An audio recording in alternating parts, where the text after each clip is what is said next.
कधी विचार केला आहे का की आपल्या मनाची ऑपरेटिंग सिस्टीम कशी चालते? म्हणजे जर ती सततच्या विचारांनी आणि अस्वस्थतेमुळे स्लो झाली असेल तर याचा अर्थ सिस्टीममध्ये काहीतरी गडबड आहे, नाही का? पण चांगली गोष्ट ही आहे की आपण याचं निदान करू शकतो. रोजच्या धावपळीत आपलं मन खरं तर आपल्या मानसिक CPU सतत ओव्हरलोड असतो आणि ही जी अस्वस्थता आहे ना, ती आपल्या मानसिक कार्यक्षमतेतला एक मोठा बग आहे. एक अशी समस्या जी आपली ऊर्जा आणि वेळ दोन्ही वाया घालवते. बरं, मग ही समस्या समजून घेण्यासाठी आपण एका सोप्या पण जबरदस्त मॉडेलचा वापर करूया. हे काही नुसतं तत्वज्ञान नाही आहे, तर हे एक प्रॅक्टिकल टूल आहे, विचलनाची नदी. याच्या मदतीने आपल्या मनाची सध्याची ऑपरेटिंग स्थिती काय आहे हे आपल्याला तपासता येईल. ठीक आहे, चला तर मग ह्याच्या मुळाशी जाऊया.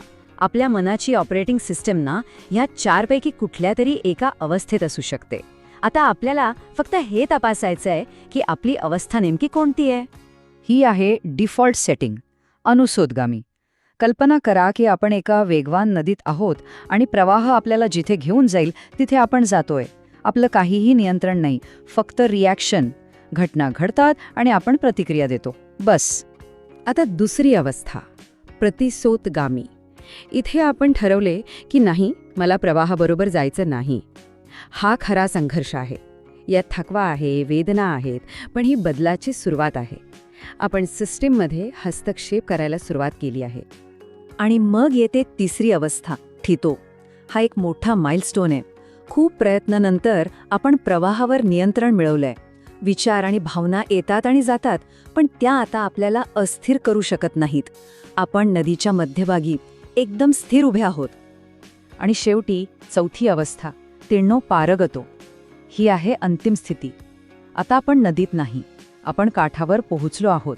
याचा अर्थ काय? तर आपण आपल्या मानसिक प्रक्रियेवर पूर्णपणे प्रभुत्व मिळवलंय. बाहेरच्या घटना आता आपल्याला विचलित करू शकत नाहीत. सिस्टम आता पूर्णपणे मुक्त आहे. तर आपण आपल्या मनाच्या 4 ऑपरेटिंग अवस्था पाहिल्या. पण एक प्रश्न उरतोच, ही विचलनाची नदी इतकी ताकदवान का आहे? बरं, याचं उत्तर आपल्या सिस्टमच्या सोर्स कोडमध्ये लपलेल्या काही बग्समध्ये आहे. चला त्यांचं विश्लेषण करूया. हे बघा, या 4 साखळ्या किंवा बग्स आहेत जे आपल्याला नदीत अडकवून ठेवतात. पहिला आहे कामयोग, म्हणजे सुखद अनुभवांना चिकटून राहणं, जसं सोशल मीडियावरचे लाईक्स किंवा आवडतं जेवण. दुसरा आहे भवयोग, म्हणजे मी किंवा माझं या ओळखीला चिकटून राहणं, जसं की मी एक यशस्वी व्यावसायिक आहे ही ओळख. तिसरा आहे डिठ्ठीयोग, म्हणजे आपल्या मतांना आणि विश्वासांना इतकं घट्ट धरून ठेवणं की आपण दुसरं काही ऐकायलाच तयार नाही. आणि या सगळ्यांचं मूळ ते आहे अविद्यायोग, म्हणजे गोष्टी जशा आहेत तशा न पाहता चुकीच्या पद्धतीने पाहणं, साध्या सोपं अज्ञान. ही प्रोसेस काम कशी करते ते पाहूया. खूप सोपं आहे. आपल्या 6 इंद्रियांपैकी कुठून तरी एक इनपुट मिळतं. समजा एक नोटिफिकेशन आलं, मग अज्ञानाच्या लेन्समुळे आपण त्याचा चुकीचा अर्थ लावतो आणि त्यानंतर लगेचच काम, भव किंवा दिठ्ठी यापैकी एक बग ॲक्टिव्हेट होतो आणि आसक्ती किंवा द्वेषाची प्रतिक्रिया तयार होते. इतकं वेगवान असतं हे सगळं. तर सगळ्यात महत्त्वाचा मुद्दा हा आहे, खरा बग अविद्या आहे, म्हणजे अज्ञान. आपल्याला असं वाटतं की सुख किंवा दुःख बाहेरच्या वस्तूंमध्ये आहे, पण खरं तर ते आपल्या चुकीच्या अर्थ लावण्यात आहे. हाच तो सोर्स कोडमधला मूळ दोष आहे ज्याला आपल्याला दुरुस्त करायचंय. चला या प्राचीन शब्दांना आजच्या कॉर्पोरेट भाषेत समजून घेऊया, प्रोजेक्ट मॅनेजमेंटच्या भाषेत. अनुसोतगामी म्हणजे प्रवाहाबरोबर वाहून जाणं. हे अगदी प्रोजेक्ट मॅनेजमेंटमधल्या अनियंत्रित गोंधळासारखं आहे, काहीच नियंत्रणात नाही. प्रतिसोतगामी म्हणजे प्रवाहाविरुद्ध पोहला.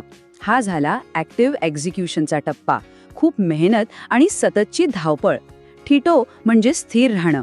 हा आहे क्वालिटी अश्युरन्स किंवा स्टॅबिलिटीचा टप्पा, जिथे सिस्टम अपेक्षेप्रमाणे काम करते. आणि शेवटी तिण्णो पारगतो म्हणजे नदी पार करणे. याचा अर्थ प्रोजेक्ट यशस्वीरित्या पूर्ण झाला आहे आणि सिस्टममध्ये आता काहीतरी नवीन इनोव्हेटिव्ह घडले. आता विचार करा, आपलं मन सध्या कोणत्या प्रोजेक्टच्या टप्प्यात आहे? ठीक आहे, निर्धान तर झालं. आता ह्या मानसिक ऑपरेटिंग सिस्टमला अपग्रेड कसं करायचं त्याचा एक प्रॅक्टिकल मार्ग पाहूया. कोणताही मोठा प्रोजेक्ट सुरू करण्याआधी एक गोष्ट लागते, ती म्हणजे अविचल गो निर्णय. या सिस्टीममध्ये त्याला अगप्पा साध म्हणतात. म्हणजे या प्रक्रियेवर पूर्ण खात्री. ही काही अंधश्रद्धा नाही, तर हा एक ठाम निर्णय आहे की हो, ही प्रक्रिया काम करते आणि मी हे करणारच. या खात्रीशिवाय प्रवाहाविरुद्ध पोहण्याची ताकदच मिळणार नाही. आणि हा फरक खूप महत्त्वाचा आहे. ठितो म्हणजे तुमची सिस्टम स्थिर आहे. समजा ISO सर्टिफिकेशन मिळालंय, सिस्टम स्टँडर्ड्स पूर्ण करते आहे, पण ती अजूनही तीच जुनी सिस्टम आहे. पण तिण्णो म्हणजे तुम्ही सिस्टमचं संपूर्ण आर्किटेक्चरच बदलून टाकलंय. स्थिरतेसाठी नैतिकता आणि एकाग्रता पुरेशी आहे, पण मुक्तीसाठी म्हणजे सिस्टमच्या मूळ दोषालाच उपटून टाकण्यासाठी प्रज्ञाच लागते. स्थिर झाल्यावर सुद्धा एक छोटासा सूक्ष्म बग शिल्लक राहतो, तो म्हणजे दृष्टियोग.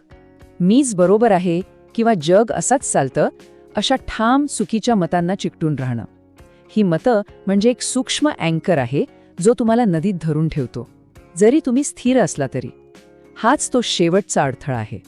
चला, आता हे सगळं ज्ञान तुमच्या रोजच्या अनुभवात लगेच लागू करण्यासाठी काही सोपी साधने पाहूया. हे बघा, हे किती सोपं आहे. जेव्हा मनात एखादी तीव्र भावना येते तेव्हा फक्त थांबा. पहिलं काम त्या भावनेचं निरीक्षण करा, तिला ओळखा. दुसरं, निदान करा. आपण नदीच्या कोणत्या अवस्थेत आहोत, प्रवाहाबरोबर जातोय, लढतोय की स्थिर आहोत. आणि तिसरं, त्यानुसार योग्य कृती करा, प्रतिकार करा, स्थिर व्हा किंवा त्या भावनेच्या मुळाशी जा. बरं, एक छोटासा सेल्फ असेसमेंट.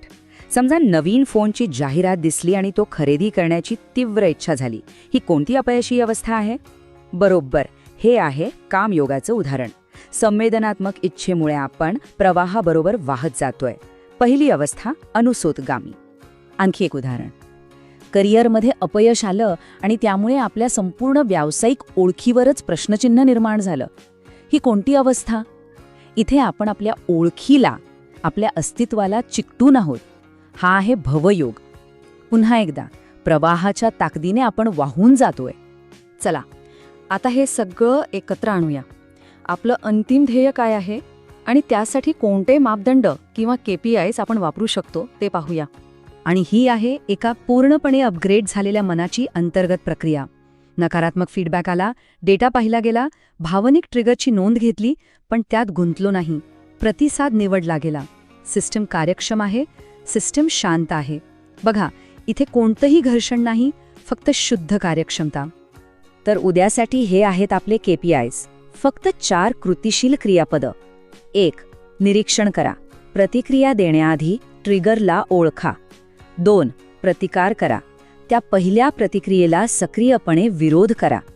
3. स्थिर व्हा. एकाग्रतेचा वापर करून प्रवाहात पाय रोवा. आणि 4. चौकशी करा. प्रज्ञेचा वापर करून त्या ट्रिगरच्या मुळाशी जा.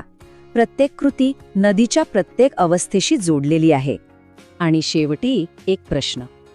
आपल्या मनाच्या ऑपरेटिंग सिस्टममधला असा कोणता एक छोटासा प्रोसेस फेल्युअर आहे ज्याला आपण आजपासून डिबग करायला सुरुवात करू शकतो? कारण प्रत्येक मोठा अपग्रेड एका छोट्या दुरुस्तीनेच सुरू होतो.